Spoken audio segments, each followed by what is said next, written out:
जो वावर आहे आपले आदरणीय प्रधानमंत्री मोदी ज्या देशात युद्धाची तयारी असते तो प्रधानमंत्री राजधानीतून बाहेर टंगळमंगळ करायला फिरत नाही। बरं, आता काश्मीरात एवढं मोठं हत्याकांड झालं, आमचे प्रधानमंत्री बिहारला प्रचाराला गेले,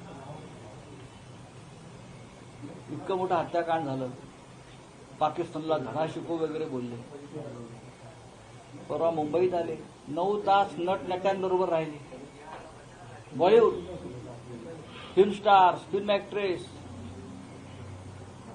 9 तास देशाचे प्रधानमंत्री, युद्धाची देशात चर्चा चालू आहे आणि 9 तास प्रधानमंत्री आमचे। त्यानंतर काल तुम्ही बघा व्हिडिओ आले, सन्माननीय गौतमभाई अडाणी यांचा एका बंदराच्या उद्घाटनाला गेले, त्यांना मिठ्या मारल्या। आणखीन एका कार्यक्रमामध्ये आंध्रचे नेते डेप्युटी सीएम पवन कल्याण यांच्याबरोबर हास्यविनोद करतायत। त्यांचा एकंदरीतच प्रधानमंत्र्यांकडे पाहता, त्यांचा चेहरा पाहता, त्यांचं एकंदर वर्तणूक पाहता, वर्तन पाहता, त्यांच्या चेहऱ्यावरती कुठे काय युद्धाचं काय, आपल्याला युद्ध करायचं आहे, पाकिस्तानला धडा शिकवायचा आहे वगैरे काही दिसत नाही। खुशमिजाज अवस्थेमध्ये आम्ही चिंतेमध्ये आहोत की पाकिस्तानला धडा कसा शिकवायचा, की पाकिस्तानशी युद्ध कसं करायचं। विमानं वगैरे उडतात, प्रॅक्टिस चालू आहे विमान उडवायची। आता मी काय डिफेन्समधले एक्सपर्ट नाही, युद्ध सराव हा सदैव सुरू असतो। ज्या देशाला पाकिस्तान सारखा किंवा चीन सारखा एक दुश्मन शेजारी लाभलेला आहे, तिथे युद्ध सराव ऐन वेळेस होत नाही, हा सुरूच असतो, एक प्रोसेस आहे। त्याच्यामुळे मी त्याच्यावर टीका आहे, तो डिफेन्सचा विषय। पण प्रधानमंत्री किंवा एकंदरीत सरकारचं वर्तन पाहता त्यांच्या चेहऱ्यावरती मला ते युद्धाला सामोरं जात आहेत असं वाटत नाही।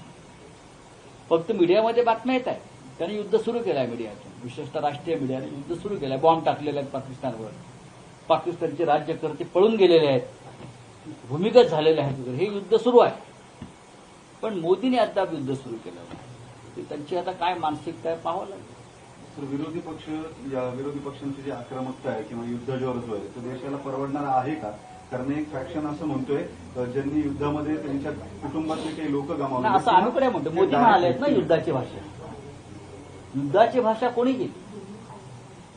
युद्धाची भाषा प्रधानमंत्र्यांनी केली। तुम्ही जे म्हणताय विरोधी पक्षांना धडा शिकवायला पाहिजे। सर्वपक्षीय बैठकीमध्ये जी चर्चा झाली का त्याच्या आधी घरात घुसून मारण्याची भाषा कोणी केली आहे? राजनाथ सिंगने केली।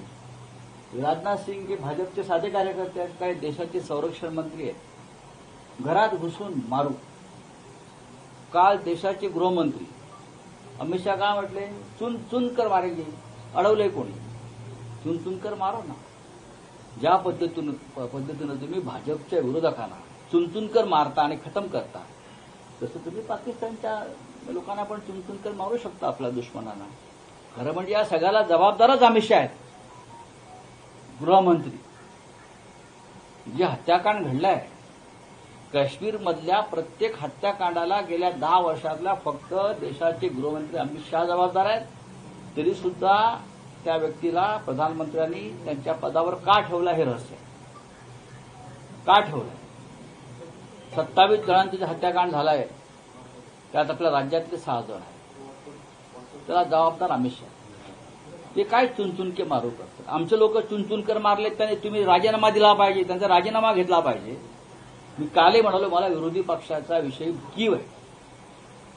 त्यांनी सगळ्यात आधी अमित शहांचा राजीनामा मागायला पाहिजे, त्यासाठी आवाज उठवायला पाहिजे आणि नंतर समर्थनाच्या गोष्टी केल्या पाहिजे सरकारला। तुम्ही विरोधी पक्ष तुम्ही पण विरोधात आहात, मी मागतोय ना, आम्ही मागतोय ना, मी माझी भूमिका मांडतोय, आमच्या पक्षाची भूमिका मांडतोय, सर्वपक्षीय बैठकीत सुद्धा मांडली।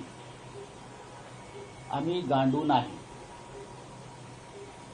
हा देश महत्वाचा। या देशावर जर नुसते बोलघोडे राज्य करणार असतील चुन चुनके मारेंगे, घर में घुसकर मारेंगे, ये करेंगे, आणि तुमचे प्रधानमंत्री 8-8 तास नटनट्यांमध्ये राहतात.